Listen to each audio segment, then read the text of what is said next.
Once upon a time, after a big flood had washed the earth clean, people everywhere spoke the same language. They found a nice flat land in a place called Shinar and decided to settle there. Imagine everyone being neighbors, understanding each other perfectly, like one big family. One day, the people had a big idea. Let's build a city with a tower that reaches up to the sky. It'll be so tall it'll touch the clouds, they said, excited to start. They used bricks instead of stones and sticky tar for glue.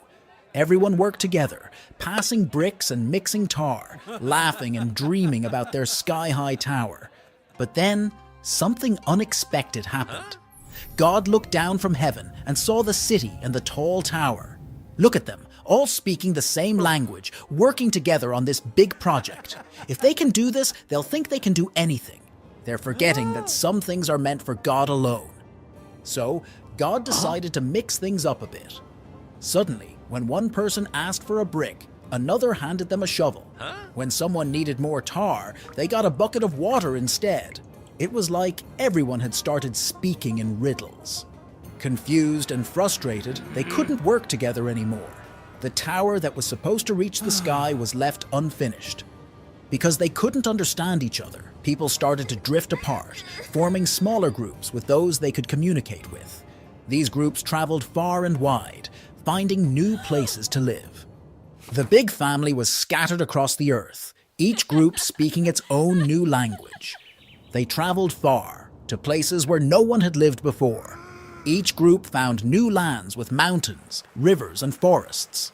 They built new homes, using what they had learned, but this time, they respected their limits. The world was filled with a rainbow of languages, each as beautiful and complex as the next.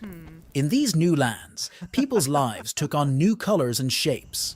They dressed in different clothes, sang different songs, and told different stories under the stars.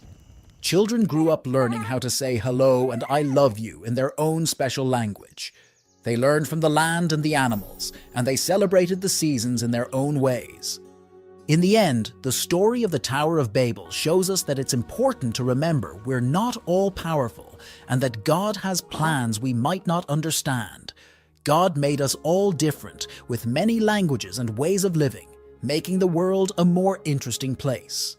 When we learn to listen and understand each other, we make not just buildings, but friendships that God smiles upon.